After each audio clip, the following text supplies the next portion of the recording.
தமிழக முதலமைச்சராக விஜய் நாளை பதவியேற்க வாய்ப்பு இல்லை என்று தகவல் வெளியாகியிருக்கிறது. நேரு உள்விளையாட்டு அரங்கில் அதற்கான ஏற்பாடுகள் ஒருபுறம் நடைபெற்று வரக்கூடிய சூழலில் முதலமைச்சராக நாளை பதவியேற்பதற்கான வாய்ப்புகள் குறைவு என்று தகவல் கிடைத்திருக்கிறது. பெரும்பான்மைக்கு தேவையான 118 எம்எல்ஏக்களின் விவரத்தை விஜய் அறிவித்த பிறகு விழா நடத்த ஏற்பாடு என்று திட்டமிட்டிருப்பதாகவும் கூறப்படுகிறது. கூடுதல் விவரங்களோடு செய்தியாளர் அபினேஷ் இணைக்கிறார். அபினேஷ், விவரங்கள். தமிழக வெற்றி கழக தலைவர் விஜய் இன்று ஆளுநரை சுமார் 3:30 மணி அளவில் ஆளுநர் மாளிகையில் சந்தித்து ஆட்சி அமைப்பதற்கான உரிமை கோரினார். குறிப்பாக 112 பேர் மட்டுமே ஆதரவு இருக்கக்கூடிய நிலையில பெரும்பான்மைக்கான 6 இடங்கள் இன்னும் எஞ்சிருக்கக்கூடிய நிலையில ஆளுநர் அவரிடம் போதிய மெஜாரிட்டியை இன்னும் வரல அப்படிங்கிறதுனால நாளை திட்டமிட்டபடி விஜய் முதலமைச்சராக பதவியேற்றுக் கொள்வாரா அப்படிங்கிற ஒரு கேள்வி எழுந்திருக்கிறது. குறிப்பாக தனி பெரும்பான்மைக்கான இடம் கிடைக்காத கூடிய நிலையில தனிப்பெரும் கட்சியாக தமிழக வெற்றி கழகம் உருவெடுத்திருக்கிறது. குறிப்பாக 108 இடங்கள் மட்டுமே அவர்கள் வசம் இருக்கக்கூடிய நிலையில கூடுதலாக 5 இடங்களை காங்கிரஸ் அவர்களுக்கு ஆதரவாக தெரிவித்த நிலையில 112 இடங்கள் இருக்கிறது. இன்னும் மெஜாரிட்டிக்கு 6 இடங்கள் இருக்கக்கூடிய நிலையில அந்த 6 இடங்களிலும் அதுக்கான ஆதரவையும் ஆளுநர் கேட்டிருப்பதாக ஆளுநர் மாளிகை வளாக தகவல்கள் தெரிவிக்கின்றன. அதனால் திட்டமிட்டபடி நாளைய தினம் முதலமைச்சராக புதிய அரசு பதவியேற்கும் விழா நடைபெறுமா என்கிற கேள்வி எழுப்பப்பட்டிருக்கிறது. இருப்பினும் ஆளுநர் மாளிகை இது குறித்த அதிகாரப்பூர்வ அறிவிப்பை இதுவரை வெளியிடவில்லை. அதே நேரத்தில் விசிக மற்றும் இடதுசாரிகளிடம் அந்த எஞ்சிருக்கக்கூடிய 6 இடங்களுக்கான ஆதரவை தமிழக வெற்றி கழக தலைவர் விஜய் ஏற்கனவே கேட்டிருக்கக்கூடிய நிலையில அவர்களும் இது குறித்து நாளைதான் முடிவெடுக்கக்கூடிய ஒரு நிலை இருக்கக்கூடிய நிலையில நாளை திட்டமிட்டபடி முதலமைச்சராக விஜய் பதவியேற்றுக் கொள்வதில் ஒரு சிக்கல் இருக்கிறது. ஆளுநர் மாளிகை மொத்தமாக இருக்கக்கூடிய 118 சட்டமன்ற உறுப்பினர்கள் ஆதரவையும் கேட்டிருப்பதாக ஆளுநர் மாளிகை வளாகம் தெரிவித்திருக்கிறது. இன்னும் அதிகாரப்பூர்வமாக அந்த தகவல்கள் வெளியாக விட்டாலும் கூட பெரும்பான்மைக்கு தேவையான 118 இடங்களுக்கு பதிலாக தற்போது இன்றைக்கு விஜய் 112 சட்டமன்ற உறுப்பினர்கள் ஆதரவு கடிதத்தை நேரில் வழங்கினார். தவைக்கா சார்பாக 107 உறுப்பினர்களும் அவற்றோடு சேர்த்து காங்கிரஸ் உறுப்பினர்கள் 5 சேர்த்து மொத்தம் 112 எம்எல்ஏக்கள் ஆதரவு மட்டுமே இருக்கிறது. எஞ்சிருக்கக்கூடிய இடங்களுக்கான ஆதரவு எங்கிருந்து வரும், யார் கொடுப்பாங்கிற கேள்வியையும் ஆளுநர் எழுப்பியிருப்பதாக தெரிகிறது. இருப்பினும் இன்று மாலை ஆளுநர் மாளிகை அதிகாரப்பூர்வமாக ஒரு அறிவிப்பை வெளியிடும் என எதிர்பார்க்கப்படக்கூடிய நிலையில திட்டமிட்டபடி நாளைய தினம் முதலமைச்சராக விஜய் மற்றும் அவரது அமைச்சரவை பதவியை இருக்கக்கூடிய ஒரு சூழல் இருக்குமா அப்படிங்கிற கேள்வி எழுந்திருக்கிறது. குறிப்பாக விசிக மற்றும் இடதுசாரிகள் நாளைய தினம்தான் தாவேகா தொடர்பான அந்த கோரிக்கை தொடர்பாக வேண்டுகோள் தொடர்பாக முடிவு எடுக்கப்படும் அப்படிங்கிற தெரிவித்திருக்கக்கூடிய நிலையில நாளை அந்த பதவியேற்பு விழா நடைபெறுமா அப்படிங்கிற கேள்விக்குறி எழுப்பியிருக்கிறது. நந்தா, இது இயல்பான நடைமுறைதானா அல்லது தாமதப்படுத்தப்படுகிறதா என்ற ஒரு கேள்வியும் எழுகிறது. தாவேகா இதை எப்படி அணுகுகிறது? நாளை பதவியேற்பதற்கான ஏற்பாடுகள் ஒருவரும் நேரு விளையாட்டு அரங்கில் நடந்து வரக்கூடிய ஒரு சூழல்ல இதுவரைக்கும் அப்படியான ஒரு முடிவு எட்டப்படவில்லை என்ற ஒரு தகவல் கிடைக்குது. இதை எப்படி பார்க்கலாமா அபினேஷ்? இது இயல்பான நடைமுறை தான். ஆளுநரை பொறுத்தவரை பெரும்பான்மைக்கான இடங்கள் இருந்தா உடனடியாக அவங்கள கால் ஃபார் பண்ணிடுவாங்க. நீங்க ஒரு புதிய கவர்மெண்ட் ஃபார்ம் பண்றதுக்கு உடனே கொடுத்துருவாங்க. ஆனா இந்த கேஸ்ல இன்னைக்கு 108 இடங்கள் மட்டும்தான் தாவேகாவிட்ட இருக்கு. ஆனா ஆளுநர் எப்படி அதை சோர்ஸ் பண்ணுவீங்க, யார் உங்களுக்கு ஆதரவு கொடுப்பா அப்படிங்கறத ஆளுநர் கேட்கறது அப்படிங்கிறது சரியான நடைமுறை தான். இருப்பினும் தமிழ்நாட்டில் ஒரு சிங்கிள் லார்ஜஸ்ட் பார்ட்டியா இருக்கிறது தமிழக வெற்றி கழகம் தான்.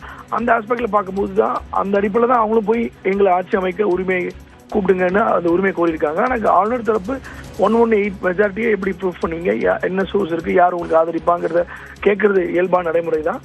அதை அவங்க கொடுக்க வேண்டும். அல்லது ஆளுநர் நாங்கள் இப்போ உங்களை கவர்மெண்ட் ஃபார்ம் பண்ற கால் ஃபார் பண்றோம், சட்டப்பேரவையில குறிப்பிட்ட தேதியில 118 எம்எல்ஏக்களை அல்ல பெரும்பான்மையை நிரூபிக்க நீங்க ஒரு பண்ணுங்க அப்படிங்கிறதையும் சொல்லுவாங்க. அந்த அடிப்படையில தான் கவர்னர் இந்த கொரிஸை கேட்டிருக்கிறாரு. ஸோ நாளைக்கு பதவியேற்பு விழா நடைபெறுமா அப்படிங்கிறது அதிகாரப்பூர்வ அறிவிப்பும் வரல. அதனால அது ஒரு கொஸ்டின் மார்க்கா இருக்கு. அபினேஷ், நீங்க தொடர்ந்து இணைப்பில் இருந்து இது தொடர்பான கருத்துக்களை பகிர்ந்து கொள்வதற்காக மூத்த பத்திரிகையாளர் திரு பிரியன் இணைக்கிறார். அவரோட பேசலாம். சார் வணக்கம். வணக்கம் சார். நாளை பதவியேற்பதற்கான வாய்ப்புகள் குறைவு அப்படின்ற ஒரு தகவல் கிடைக்குது. இது இயல்பான நடைமுறையா, எப்படி இதை புரிஞ்சுக்கலாம்? அதாவது சிங்கிள் லார்ஜஸ்ட் பார்ட்டியா அவர் இருக்காரு, மெஜாரிட்டி வரல. ஸோ அவரை அழைக்கிறதுன்றது கவர்னரோட டிஸ்கிரிப்ஷன் தான், அவருடைய விருப்பம் சம்பந்தப்பட்ட ஒரு விஷயம். ஸோ அவர் அழைச்சிருக்காரு. அழைச்ச உடனே ஒரு 108 இடங்களை வச்சிருக்காரு கையில. 118 இடங்கள் அவருக்கு தேவையா இருக்கு. அதுக்கான எப்படி அந்த 118 இடங்கள் அவர் வந்து ஆதரவு கிடைக்க போகுதுன்ற ஒரு ஐடியாவை வந்து அவர் கவர்னர்கிட்ட சொல்ல வேண்டிய அவசியம் இருக்கு. இன்னைக்கு அவர் 5 பேர்கள் காங்கிரஸ் உறுப்பினரோட ஆதரவை தான் கொடுத்திருக்காரு. 113 இடங்கள் தான் வந்திருக்கு. அப்ப கவர்னருக்கு இயல்பாக அவருடைய விருப்ப உரிமை இருக்கு, அந்த டிஸ்கிரிப்ஷன் இருக்கு. இவரால் 118 மஸ்டர் பண்ண முடியுமா, சேர்க்க முடியுமா உறுப்பினர்களை அப்படின்னு அவர் யோசிப்பார். லீகல் ஸ்போர்ட்ஸ் எல்லாம் கலந்து ஆலோசிச்சுட்டு அவர் வந்து சரி இவரால் 118 சேர்க்க முடியும் அப்படின்னு நினைச்சா அவர் வந்து எஸ் நான் வந்து நீங்க பதவி ஏற்கிறதுக்கு நான் அனுமதிக்கிறேன் அப்படின்ற மாதிரி ஒரு விஷயத்த சொல்வார். அவர் வந்து அதை வந்து இல்ல இவரால் 118 மெம்பர்ஸை வந்து சேர்க்க முடியாது, ஆதரவு சேர்க்க முடியாது அப்படின்னு நினைச்சாருன்னா இல்லைங்க நீங்க எல்லா கடிதங்களையும் கொண்டு வாங்கன்னு சொல்றதுக்கான வாய்ப்பு இருக்கு. அதாவது இது கவர்னரோட விருப்ப உரிமை தான். யாரை கூப்பிடுறது, யாரை முதலமைச்சரா பதவி வைக்க வைக்கிறதெல்லாம் கவர்னரோட விருப்ப உரிமை தான். ஆனா கவர்னர் அப்படின்னா கவர்னருக்கு பின்னாடி சென்ட்ரல் கவர்மெண்ட் இருக்கிறத நம்ம பாக்குறோம். நம்ம இங்கதான் வந்து சின்ன ஒரு லேசான அரசியல் விளையாடுதோன்னு ஒரு சந்தேகம் இருக்கு. காங்கிரஸ் ஆதரவு கொடுக்கிறது என்கிற ஒரு விஷயம் இங்க இருக்கிறத நம்ம பாக்குறோம். காங்கிரஸ் ஆதரவு கொடுக்கிறது என்கிற இந்த விஷயம் இருக்கும்போது இங்க பாஜகவுடைய பிரதிநிதியா இருக்கிற கவர்னர், மத்திய அரசோட பிரதிநிதியா இருக்கிற கவர்னர் சாதாரணமான ஒரு நடைமுறையை வந்து ரொம்ப சிக்கலாக்குற ஒரு விஷயமா பண்ணினார்னா அது அரசியலா பார்க்கப்படும் என்பது என்னுடைய கருத்து. அது மாதிரி இந்த கவர்னர் பண்ண மாட்டார்னு நினைக்கிறேன். அவருக்கு ஒரு நேரம் கொடுத்து ஒரு வாரம் பதவியேற்க வைத்து ஒரு வாரத்துல நீங்க நம்பிக்கை தீர்மானம் கொண்டு வந்து நிறைவேற்றுங்கன்னு டைம் கொடுக்கணும். அதுதான் வந்து கவர்னர் பண்ணக்கூடிய ஒரு விஷயமா இருக்கும். இல்ல நீங்க 118 பேரையும் காமிங்க எங்கிட்ட இப்பவே கேட்கறது வந்து நியாயமான நடவடிக்கையாக இருக்காது என்பது என்னுடைய கருத்து.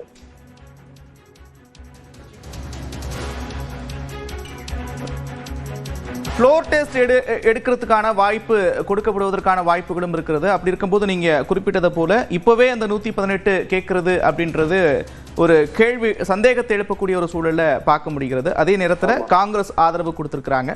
மறுபுறத்தில் அதிமுக இருக்கக்கூடிய குறிப்பிட்ட எம்எல்ஏக்கள் தாவேக்காவோடு ஆதரவு கொடுப்பதற்கு இசைவு தெரிவித்திருக்கிறார்கள் என்ற தகவல்லாம் கிடைக்குது. இதை எப்படி புரிஞ்சுக்கலாம்? இல்ல எது எப்படி இருந்தாலுமே அதிமுக இருந்து பல பேர் ஆதரிக்கிறதுக்கான வாய்ப்புகள் இருக்கு. ஆனா இமீடியட்டா வந்து நம்பிக்கை தீர்மானம் நிறைவேற்றத்துக்கான அந்த ஒரு இப்போ 5 பேர் வந்து காங்கிரஸ் இருக்காங்க, 2 சிபிஎம், 2 சிபிஐ, 2 விடுதலை சிறுத்தைகள், அது 11 108 11 அது 119 வரையும் போறது. அதனால வந்து இமீடியட்டா அவர் கொடுக்க 107 விஜய் 2 இடத்துல போட்டி போடுறதால 107 ஒரு 11 118 போயிடும். அப்போ வந்து இவர் வந்து இப்பவே வந்து எல்லாரோட ஆதரவு கடிதம் கொடுன்னு கேட்கறதுக்கான அந்த இது தேர்தலுக்கு அப்புறம் ஒரு முதல்வர் அழைக்கிறது வந்து சப்போஸ் ஒரு ஆட்சி கலைஞ்சு இன்னொரு ஆட்சி வரும்பொழுது அப்ப நீங்க சப்போர்ட் லெட்டர்ஸ் எல்லாம் கேட்கலாம். இந்த அவர் ஒருத்தர் கவுந்துட்டாரு, இன்னொருத்தர் ஆட்சி அமைக்க உரிமைக்கு வர்றாருன்னா அப்போ கேட்கலாம். இது வந்து தேர்தலுக்கு அப்புறம் நடக்கிற விஷயம். இந்த இடத்துல வந்து சிங்கிள் லார்ஜஸ்ட் பார்ட்டி 107 இடங்கள் வச்சிருக்கிற தாவேக்காவை அடிச்சு நீங்க உங்களுக்கு ஒரு வாரம் டைம் தர, நீங்க பதவி ஏற்றுக்கோங்க அப்படின்னு கேட்கறதா ஒரு முறையா இருக்கும். இந்த இடத்துல வந்து உங்களுக்கு மீதி இருக்கிற 11 பேர் யாருன்னு காமிங்க அப்படின்னு கேட்க வேண்டிய அவசியம் இல்லை என்பது என்னுடைய கருத்து. இது கவர்னரோட விருப்ப உரிமை தான். நான் ஏற்கனவே சொன்ன மாதிரி காங்கிரஸ் வந்து தாவேக்காவோட சப்போர்ட் பண்ணிருக்காங்க. காங்கிரஸ் சப்போர்ட் இப்ப பண்ணாலும் பரவாயில்ல. காங்கிரஸுடைய அந்த லெட்டர்ல என்ன இருக்குன்னா காங்கிரஸும் தாவேக்காவும் எதிர்கால எலெக்ஷன்ஸ்லயும் கூட்டணி இருக்கிற மாதிரியான ஒரு சூழல் தான் அந்த காங்கிரஸ் லெட்டர்ல இருக்கிறத பாக்குறோம். சோ இது ஒரு லாங் டேர்ம் கூட்டுறவா இருக்கு காங்கிரஸுக்கும் தாவேக்காவுக்கும். அது வந்து பாஜகவை கொஞ்சம் டிஸ்டர்ப் பண்ணிருக்கலாம்னு நான் நினைக்கிறேன் ஆக்சுவலா. அதனால கவர்னரோட ஏதாவது ஒரு முட்டுக்கட்டை கவர்னர் போட்டாருன்னா அதுக்கு பின்னாடி மத்திய அரசு இருக்கு என்பது என்னுடைய கருத்து ஆக்சுவலா. மறுமுனையில மார்க்சிஸ்ட் கம்யூனிஸ்ட் கட்சி எங்களுக்கு எந்த அழைப்பும் வரல அப்படின்னு சொல்றாங்க. அதே நேரத்தில் விசிக, இந்திய கம்யூனிஸ்ட் உள்ளிட்ட கட்சிகள் அடுத்தடுத்த நாட்கள்ல உயர்மட்ட குழு ஆலோசனை எல்லாம் நடத்தப்படும் அப்படின்னு சொல்லியிருக்கிறாங்க. அடுத்தடுத்து இந்த கட்சிகள் உயர்மட்ட குழு நடத்தி அவங்களுடைய நிலைப்பாடு எடுக்கிறதுக்கு அப்படின்றது இன்னும் 2-3 நாட்கள் எடுக்கும் அப்படின்ற பட்சத்தில் இது தொடர்ந்துட்டே இருக்கிறதுக்கான வாய்ப்புகள் இருக்கிறதா? இடதுசாரிகள் விசிக என்ன முடிவு எடுக்கிறதுக்கான வாய்ப்புகள் இருக்கு? இடதுசாரிகள் விசிக, அதாவது தாவேக்காலிருந்து மார்க்சிஸ்ட் கம்யூனிஸ்ட் உறுப்பினர் பாராளுமன்ற உறுப்பினர் வெங்கடேசன் அணுகியிருக்காங்க. அதை அவங்க உயர்மட்ட குழுவில் பேசி முடிவு பண்ணுவாங்க. அதனால சிபிஐ கிட்டத்தட்ட அதே மாதிரியான முடிவு. சிபிஐ சிபிஎம் என்ன முடிவு எடுக்கிறாங்களோ அதே முடிவு தான் விடுதலை சிறுத்தைகளும் எடுப்பாங்க. அதனால இதுல ஒன்றும் சிக்கல் இருக்காது. ஆனா இப்போ நாளைக்கே இன்னைக்கு ராத்திரியே இவங்க 3 பேரும் வந்து ஒரு லெட்டர் கொடுக்கறதுக்கான வாய்ப்புகள் இருக்கு. அப்போ ஏற்கனவே 5 இருக்கு, இவங்க ஒரு 6 கொடுத்தாங்கன்னா 11 ஆயிடும். அதனால வந்து இதுல ஒரு பெரிய சிக்கல் இருக்காது. கவர்னர் வந்து தேவையில்லாம இதை வந்து சிக்கலா பண்ணக்கூடாது என்பது என்னுடைய கருத்து. அவர் வந்து அவருக்கான வாய்ப்பு, அவரை வந்து முதல்வர் பதவி ஏற்க அனுமதித்து விட்டு அவருக்கு வந்து ஒரு வாரத்துக்குள்ளேயோ 4-5 நாளைக்குள்ளேயோ நீங்க ஒரு நம்பிக்கை தீர்மானம் கொண்டு வந்து உங்க மெஜாரிட்டியை காமிங்கன்னு சொல்றதுதான் நியாயமான நடைமுறையா இருக்கும். இது காங்கிரஸ் நடுவில் உள்ள பூந்திருக்கிறதுனால தாவேக்காவுக்கு ஆதரவு தெரிவிக்கிறதுனால ஏதாவது ஒரு வேற விதமான ஒரு அரசியல் காரணங்களுக்காக ஏதாவது பண்ணினார்னா, கவர்னர் பண்ணினார்னா அது எடுத்த உடனே வந்து அது மக்கள் வந்து ஒரு மேண்டேட் கொடுத்திருக்காங்க தாவேகாவுக்கு. மெஜாரிட்டி கொடுக்காட்டி கூட மக்களுடைய எண்ணம் வந்து 107 இடங்கள் கொடுத்திருக்காங்கன்னா அந்த திசை மக்களுடைய ஆதரவு அங்க இருக்கிறதுனால அவங்க வந்து தாவேகாவை ஆட்சி பீடத்துல ஏற்றணும்னு ஒரு எண்ணத்துல தான் கொடுத்திருக்கிறத நம்ம பாக்குறோம். ஸோ அந்த மக்களுடைய அந்த உணர்வை வந்து கவர்னர் மதிக்க வேண்டிய அவசியம் இருக்குங்க ஆக்சுவலா. ஸோ கவர்னர் வந்து இந்த மாதிரி ஃபார்மாலிட்டிஸ்ல கொஞ்சம் வந்து காலத்தை கடத்தணும்னு நினைச்சாருன்னா அது சரியான ஒரு முறையாக இருக்காது. ஸோ அவரோட விருப்ப உரிமையை வந்து சரியாக பயன்படுத்த வேண்டும், நியாயமாக பயன்படுத்த வேண்டும், அது மனசாட்சியோடு பயன்படுத்த வேண்டும் என்பது என் கருத்து. நன்றி திரு பிரியன், இணைப்பிலிருந்து கருத்துக்களை பகிர்ந்து கொண்டவர். நாளை நேரு உள்விளையாட்டு அரங்கில் தமிழ்நாட்டின் முதலமைச்சராக தாவேகா தலைவர் விஜய் பொறுப்பேற்பார் என்று தகவல் வெளியான நிலையில் அது தாமதமாகிறது. 118க்கு பதிலாக தற்போது விஜய் வசம் 112 உறுப்பினர்களுடைய ஆதரவு இருக்கக்கூடிய நிலையில் மீதம் இருக்கக்கூடிய 6 உறுப்பினர்களின் ஆதரவு கடிதம் எங்கே என்று ஆளுநர் கேட்டிருப்பதாக தகவல் கிடைக்கப்பட்டிருக்கிறது. இதனால் முதலமைச்சராக பதவியேற்கக்கூடிய அந்த விழா நிகழ்வு என்பது தள்ளிப்போவதற்கான வாய்ப்புகள் இருக்கிறது. மறுமுனையில் இடதுசாரிகள் விசிக உள்ளிட்ட கட்சிகளிடம் தாவேகா தலைவர் விஜய் ஆதரவு கோரியிருக்கிறார். அது தொடர்பாக அவர்கள் உயர்மட்ட குழு கூட்டத்தை கூட்டிய பிறகு முடிவெடுப்போம் என்று தெரிவித்திருக்கிறார்கள். நாளை விடுதலை சிறுத்தைகள் உயர்மட்ட குழுவை கூட்டுகிறது. நாளை மறுநாள் இந்திய கம்யூனிஸ்ட் கட்சி உயர்மட்ட குழுவை கூட்டி முடிவெடுக்கும் என்று தெரிவிக்கப்பட்டிருக்கிறது. என்ன மாதிரியான முடிவு வரும் என்பதை தொடர்ந்து தமிழ்நாட்டின் முதலமைச்சராக விஜய் எப்போது பொறுப்பேற்பார் என்பது தொடர்பான முடிவு எட்டப்படுவதற்கான வாய்ப்புகள் இருக்கிறது.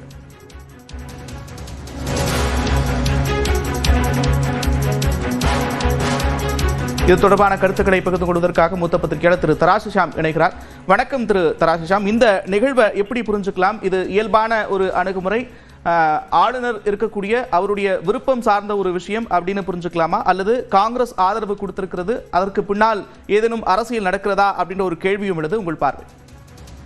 ஆளுநருக்கு விருப்ப உரிமை இதுல கிடையாது. ரவி இல்லையே என்கிற குறைபாட்டை வந்து அர்லேக்கர் போக்குகிறார். இப்படித்தான் வந்து அவர் தன்னிச்சையாகவே சொல்வார். அவரோட அதிகார வரம்பை எல்லாம் மீறி ஆளுநர் ரவி அவர்கள் புதிய அரசியல் சாசனத்தை எழுதுவார். இதுல வந்து அரசியல் சாசனத்தை தெளிவு இல்லாம இருந்தா பிரசிடென்ஸ் இருக்கு. ஆல் இண்டியா பிரசிடென்சி எத்தனை வேணும் உங்களுக்கு? 1989 வந்து செகண்ட் லார்ஜஸ்ட் பார்ட்டி தான் VP Singh, first largest party Rajiv Gandhi தலைமையிலான காங்கிரஸ். அவங்க ஆட்சி அமைக்க விருப்பம் இல்லைன்னு சொன்னாங்க. விபி சிங்க்கு அந்த வாய்ப்பு வந்தது. கிட்டத்தட்ட 1.5 வருஷம் ஆட்சி நடந்தது. அடுத்த நரசிம்மராவ் ஆட்சி மெஜாரிட்டி கிடையாது, மன்மோகன் சிங் ஆட்சிக்கு மெஜாரிட்டி கிடையாது, இங்க ஜானகி அம்மாள் ஆட்சிக்கு மெஜாரிட்டி கிடையாது. குரானா வந்து ஆட்சி அமைக்க சொன்னாரு, 1 மாசம் டைம் கொடுத்தாரு. மெஜாரிட்டி நிரூபிக்க வேண்டிய இடம் சட்டமன்றமா இல்ல லோக் பவனா? எத்தனையோ சுப்ரீம் கோர்ட் தீர்ப்பு இருக்குல்ல, சட்டமன்றத்துல மெஜாரிட்டி நிரூபிக்கணுங்க. அப்புறம் இவர் தாவேகாவை அழைக்க வேண்டியது தானே. அவங்க மெஜாரிட்டியை நிரூபிக்கலைன்னா அவங்க ராஜினாமா பண்ணிட்டு போறாங்க. ஒருவேளை இது நல்ல வாய்ப்புங்க. ஒரு ஆளுங்கட்சி மெஜாரிட்டிக்கு சற்று குறைவாக இருக்கிறது. அப்போ வந்து ஒவ்வொரு சட்ட திருத்தத்தின் போதும் எல்லா கட்சிகளையும் கலந்தாலோசிக்க வேண்டும்ங்கிற பொலிட்டிக்கல் கம்பல்ஷனுக்கு போறாங்க. தமிழ்நாடு இது வரைக்கும் அப்படி சந்தித்துறாது. அப்ப எத்தனையோ ஆளுங்கட்சிகள் மேல என்ன குறை? அவங்க தன்னிச்சையா சட்ட திருத்தம் கொண்டு வந்தாங்க, தன்னிச்சையா வந்து துப்புரவு பணியாளர்கள் போராட்டத்தை கையாண்டாங்க, தொழிலாளர் விரோத போக்கு வச்சிருந்தாங்க. இதான குறைபாடு. இப்ப அந்த வாய்ப்பு வந்து நல்வாய்ப்பாக தமிழ்நாடு ஜனநாயகத்துக்கு அமைஞ்சிருக்குல்ல. தாவேகா மைனாரிட்டி ஆட்சியா கன்டினியூ பண்ணா ஜனங்களுக்கு நல்லது தானே. திமுக கன்சல்ட் பண்ணி தானே அவங்க ஆட்சி நடத்த முடியும். அதை எதுக்கு அர்லேக்கர் மறுக்கிறாரு? அவருக்கு என்ன உரிமை இருக்கு, என்ன அதிகாரம் இருக்கு? எத்தனையோ விஷயங்கள் நீதிமன்றத்தில் தெளிவா சொல்லப்பட்ட விஷயம் தான். இவர் தன்னிச்சையா முடிவு எடுக்கிறாரு. அவர் முன்னாடி எதுக்குங்க மெஜாரிட்டியை நிரூபிக்கணும்? அதுதானே சட்டமன்றம்னு ஒண்ணு வச்சிருக்கிறோம். குறைந்தபட்சம் 2 வார டைம் கொடுக்கணுங்க நியாயமா. ஜானகி அம்மாளுக்கு கிட்டத்தட்ட 1 மாசம் டைம் கொடுத்தாரு அன்னைக்கு கவர்னர் குரானா 1988. இதை விட வேற என்ன பெரிய உதாரணம் வேணும்? ராஜ்பவன்ல இருக்க பழைய ஃபைல் எல்லாம் புரட்டி பார்த்தா தீர்ந்து போச்சு. இது உண்மையாக இருக்கும் பட்சத்தில் அர்லேக்கர் செய்வது ரொம்ப பெரிய தவறு. நன்றி திரு தராசிஷாம், இணைப்பிலிருந்து கருத்துக்களை பகிர்ந்து கொண்டது.